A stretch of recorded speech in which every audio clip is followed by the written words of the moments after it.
अस्सलाम वालेकुम बच्चों, आज हम डिस्कस करेंगे क्लास मेट्रिक के एमसीक्यूज़ हैं। तो सबसे पहले एमसीक्यू नंबर 1 देखते हैं। Which statement is true for the forward direction. ज़रा देख लीजिए, तो इसमें जो आपके पास आंसर आएगा वो कौन सा आएगा? थर्ड वाला आएगा। कौन सा आएगा? थर्ड वाला आएगा आपके पास। तो ये थर्ड वाला क्या आपके पास ये करेक्ट आंसर है। Initial rate is fast by but gradually slow down. तो इस तरीके से देखते जाइए एमसीक्यूज़ तमाम ये लाजमी आएंगे, इसमें से कोई सा आ जाएंगे 12 MCQs. Which one is not a reversible reaction. तो कौन सा भाई कंबस्चन है? C+O2 होता है ना, कंबस्चन CO2। तो इसकी बात कर रहे हैं CO2, तो कंबस्चन रिएक्शन की बात कर रहे हैं। अब ज़रा देखिए तीसरा क्या है? रिवर्सिबल रिएक्शन कंटेनिंग क्या 1 प्रोसेस, 2 प्रोसेस, 3 प्रोसेस, 4 प्रोसेस। तो कौन सा 2 प्रोसेस हो जाएगा। थोड़ा तेज़ करेंगे ताकि वीडियो जल्दी ख़त्म करें। नंबर 4 देखें, if Kc larger than 1 the reaction is क्या होगा? इनइक्विलिब्रियम होगा, रिवर्सिबल रिएक्शन होगा, फॉरवर्ड रिएक्शन होगा, नॉन ऑफ देम। तो कौन सा होगा? फॉरवर्ड रिएक्शन होगा। तो फॉरवर्ड रिएक्शन पे क्या करेंगे आप? टिक कर देंगे। अच्छा फिर ज़रा देखिए इसके बाद नंबर 5 देखिए, the unit of Kc for the reaction N+O2 double 2NO हो जाएगा। तो इस पर क्या होगा? मोल पर डेसीमीटर क्यूब होगा। कौन सा? इसका 9 यूनिट होगा। तो बस ये ज़रा ध्यान में रखिएगा, तेज तेज इसको अच्छी तरह देख लें। ये इसमें से कोई से एमसीक्यू जाएंगे आपके पास। Which of this are reversible reaction? कौन सा? Condensation, evaporation, condensation and evaporation. तो ये दोनों क्या है? रिवर्सिबल रिएक्शन है ना। रिवर्सिबल रिएक्शन क्या होता है? जिसमें रिएक्टेंट प्रोडक्ट और प्रोडक्ट रिएक्टेंट में कन्वर्ट हो जाए, उसको हम क्या कहते हैं? रिवर्सिबल रिएक्शन कहते हैं। तो अच्छी तरह आपको ध्यान में होना चाहिए ये। नंबर 7 देखिए, the reaction rate depends on the concentration of rate reactant product temperature both A and B। तो कौन सा? रिएक्टेंट। ठीक है, इसको अच्छी तरह ध्यान में रखिएगा। अच्छा आप जरा देखें, एट देखिए, corrosive effect on skin is caused by acid, base, salt और बोथ ए एंड बी। तो कौन सा? एसिड। तो एसिड क्या होता है? जलन सी महसूस होती है जिल पर। तो इसको अच्छी तरह ध्यान में रखिएगा। अच्छा तरह देखिए number 9, pH the if pH value is greater than 7 the solution is क्या होता है? एसिडिक होता है, बेसिक होता है, नॉर्मल होता है, एम्फोटेरिक होता है। तो कौन सा होता है? बेसिक होगा। अच्छा से कम होगी तो 1 to 6 होगी तो एसिड होगा, सही है। और 8 to 14 होगी तो क्या होगा? बेस होगा। और 7 होगी तो क्या होगा? न्यूट्रल होगा। तो सारी बातें ध्यान में रखिएगा। तो ये बहुत सारे एमसीक्यू इससे जो है ना आपके कवर हो जाएंगे। नंबर 10 देखिए, substances that react with both acids and bases are called क्या कहलाती है? Conjugate acid, conjugate base, amphoteric substance, buffer. तो क्या होता है? एम्फोटेरिक होती है। सी पे आप क्या करेंगे? टिक करेंगे, एम्फोटेरिक हो जाएगा। तो इस तरीके से आप क्या करेंगे? इसको अच्छी तरह देखते जाइएगा। अच्छा भी इधर देखें, नंबर 11 देखें, utilize in the soap and paper industry कौन सा है? HCl होता है, H2SO4 होता है, COH2 होता है, कौन सा होता है? NaOH आ जाएगा। तो इस पर आप क्या करेंगे? टिक कर दीजिएगा, ये राइट आंसर है। नंबर 12 देखिए, it is use in the production of fertilizer कौन सा होता है? सिल्वर ब्रोमाइड, कैल्शियम क्लोराइड और कैल्शियम हाइड्रोक्साइड और अमोनिया। तो क्या होता है? अमोनिया, NH2 NH3, ठीक है। और NH4 होगा तो अमोनियम होगा। इसके जो फर्टिलाइजर होता है ना, अमोनियम फर्टिलाइजर में यूज़ होता है। नंबर 3 देखिए, according to the Bronsted theory आप बेस क्या होता है? H पॉजिटिव आइन क्या होता है? प्रोड्यूस करता है, produce H negative ion, donate a proton H positive ion और accept a proton H positive ion. तो ये क्या होगा? डी आएगा, इसमें एक्सेप्ट करता है। ठीक है भाई, इस तरीके से डिफिनेशन भी हो गई, एमसीक्यू भी हो जाएगा। नंबर देखिए, which one of this has pH more than 7? कौन सा होता है? बेसिक, जिससे मैंने अभी बताया आपको। बेस क्या होता है? इसकी pH क्या होती है? 7.0 से ज़्यादा होती है, यानी 8 to 14 होती है। अच्छा ज़रा देखिए 15 देखिए, polythene is oil plastic paper would. तो क्या होता है? प्लास्टिक होता है, पॉलीथाइलिन। ये पॉलीथीन प्लास्टिक की थैली कहते हैं। नंबर 16 देखिए, acidic acid is obtain from banana, dates, garlic या विनेगर। तो क्या है? CH3COOH होता है ना, विनेगर, एसिडिक एसिड। तो इसका फार्मूला भी आपको जहन में होना चाहिए, बहुत काम का है। एल्कीन्स, एक होता है एल्केन, ए होगा तो ई होगा तो एल्कीन्स और वाई होगा तो एल्काइंस। खैर, show the same general formula, have carbon carbon triple bond, have carbon carbon double bond, C double bond C है ना।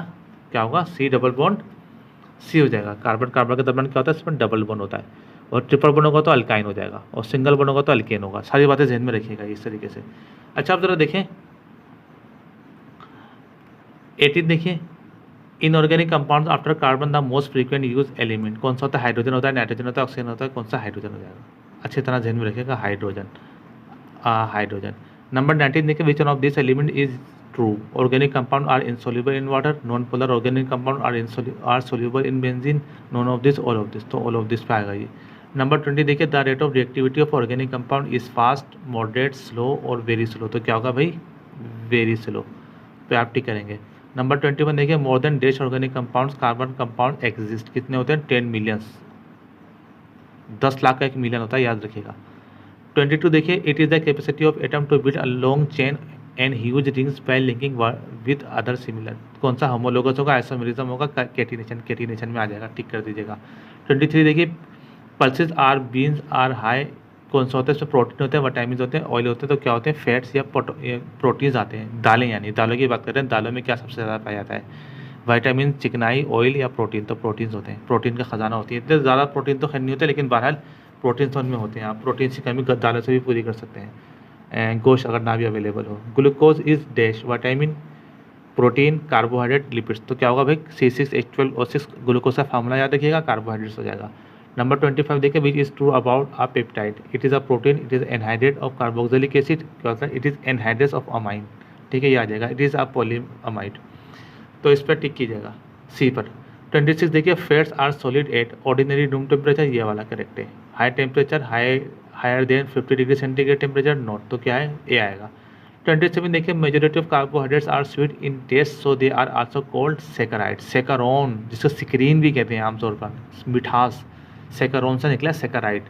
केटोसिस भी होता है, पेंटोसिस या एलरोसिस, तो क्या होगा, ए आएगा, सेकराइड्स, राइट। 28 देखिए it is also known as blood sugar, fructose, sucrose, glucose, तो कौन से बीच one is glucose, C6H12O6 glucose. Lactose भी आएगा, लैक्टोज भी ग्लूकोज की एक किस्म है, दूध की मिठास को लैक्टोज कहते हैं, तो आपको पता होना चाहिए ये भी। 29 देखिए it helps in cholesterol reduction and blood pressure regulation. Carbohydrates हो गया, प्रोटीन्स हो गया, लिपिड्स हो गया, फैटी एसिड्स हो गया, carbohydrates is the right answer. 30 देखिए it promotes peristalsis in the intestine, कौन सा होगा, सेलुलोज हो जाएगा, ग्लूकोज का पॉलीमर होता है सेलुलोज, याद रखिएगा ये बात भी। नंबर 31 देखिए second highest layer of earth atmosphere is, कौन सा, मेसोस्फीयर होती है, स्ट्रेटोस्फीयर होती है, ट्रोपोस्फीयर होती है, थर्मोस्फीयर, तो कौन सी होती है, मेसोस्फीयर होती है सेकेंडली, जो हाईएस्ट होती है। 32 देखिए second most abundant constituent of dry air in term of volume after nitrogen, कौन सी भाई, नाइट्रोजन, ऑक्सीजन और कार्बन डाइऑक्साइड या हीलियम, तो ऑक्सीजन होती है, अच्छी तरह देखिएगा। 33 देखिए which of the following is the reason of global warming, तो कौन सा, presence of sulphide, CO2 concentration का बढ़ना, ऑक्साइड्स ऑफ नाइट्रोजन और फॉर्मेशन ऑफ ओजोन, तो बी वाला आ जाएगा। 34 देखिए the earth atmosphere is divided up into dash major layers, कितनी भाई, 5 लेयर्स में होता है, 3 भी है, 4 भी, 6 भी, तो कौन सी होगी, 5 होगी, राइट आंसर। 35 देखिए the lowest layer of earth atmosphere is stratosphere, mesosphere, troposphere is the lowest होती है, ट्रोपोस्फेयर, और थर्मोस्फेयर भी है, तो क्या सी राइट आंसर रहेगा। 36 देखिए the waste of exhaust products produced by the burning of fossil fuels and organic materials are referred as primary pollutants कहलाते हैं, पहले तो ये इसकी राइट आंसर है। Secondary pollutants both A and B, none of them, तो कौन सा, प्राइमरी पोल्यूटेंट्स। 37 देखिए which of the following water borne disease is of viral origin, typhoid fever, polio, dysentery और diarrhoea, diarrhoea is the right answer, तो diarrhoea पे टिक कर दीजिएगा। 38 देखिए how much percentage of earth surface is covered with water, कौन से भाई water से कवर्ड है, 70% होगी, ठीक है, 60%, 90%, 75%, तो कौन से 70%, यानी ए राइट आंसर है। वाटर इज देखिए क्या है, पोलर सॉल्वेंट है, नॉन पोलर है, एम्फोटेरिक सॉल्वेंट है, नॉन पोलर चार्ज सॉल्वेंट है, तो कौन सा है, पोलर सॉल्वेंट है, पोलैरिटी होती है, ठीक है, इससे वीडियो बनी हुई देख लीजिएगा। नंबर 40 देखिए what percentage of water on the earth is salt water, कौन सा है, 30, 97, क्योंकि समंदर है, तो 97% कौन सा, सॉल्ट वाटर है, ठीक है भाई, इसको अच्छी तरह ध्यान में रखिएगा। 40, अच्छा इसके बाद देखिए 41 देखिए it is also known as the universal solvent, sulphuric acid, nitric acid, water, और कौन सा, ऑल ऑफ दिस, तो ये क्या है, इस पे आ जाएगा। An arrangement between measured value and the acceptance value, accepted true value, कौन से, error, accuracy, precision, all of this क्या है, एक्यूरेसी हो जाएगा। स्पेक्ट्रोस्कोपी नंबर 43 देखिए spectroscopy is the interaction of light with liquid, solid, gas और matter, matter में हो जाता है, मैटर आ जाएगा इसमें, ठीक है, राइट आंसर। तो नंबर 44 देखिए it is the repeatability of result and is known as the degree of exactness होगा, प्रिसिशन, एरर, एक्यूरेसी, पैरामीटर, तो क्या है, प्रिसिशन और एक्यूरेसी की डेफिनेशन लाजमी याद कर लीजिएगा। नंबर 45 देखिए interaction of matter with radiation energy as a function of wavelength और फ्रीक्वेंसी इज कॉल्ड, क्या कहलाती है, स्पेक्ट्रोस्कोपी, कंडक्टोमेट्री, HPLC, क्रोमेटोग्राफी, तो क्या कहलाती है, स्पेक्ट्रोस्कोपी, इसकी डेफिनेशन भी अच्छी तरह याद कर लीजिएगा। स्पेक्ट्रोफोटोमीटर क्या होता है वो भी याद कर लीजिएगा, देखिएगा अच्छी तरीके से, काम आएगा हमेशा आपके। नंबर 46 देखिए, soap is the term of a salt of a dash.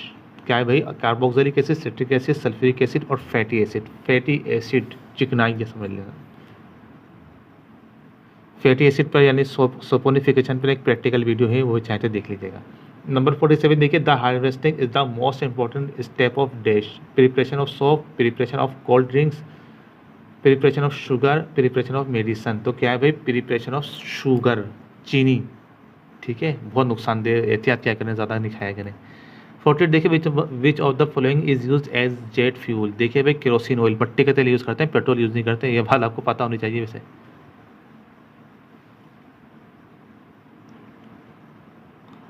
ठीक है भाई, केरोसिन ऑयल मट्टी का तेल यानी यूज़ होता है जेट फ्यूल के तौर पे। हम समझते हैं कोई हाई ऑक्टेन पेट्रोल यूज़ होता होगा, ऐसा नहीं है। वो क्यों यूज़ होता है, वह भी एक रीज़न है। 49 देखिए, it is mild moisturising and give low creamy leather. A animal fats, plants oil, caustic soda और पोटाशियम हाइड्रोक्साइड। तो क्या है? प्लांट्स ऑयल राइट आंसर है। प्लांट्स ऑयल क्या है इसमें? राइट आंसर है। नंबर 50 देखिए, it is cause saponification and is essential ingredients in soap making. Citric acid, lime, silica, caustic soda. तो क्या? NaOH यानी कॉस्टिक सोडा कह दीजिएगा। ये आपको इसका फार्मूला भी पता होना चाहिए, NaOH, caustic soda, right answer है। तो इस तरीके से आपको पता होना चाहिए। ये आपके पास टोटल MCQs थे, अच्छी तरह इनको ध्यान में रखिएगा।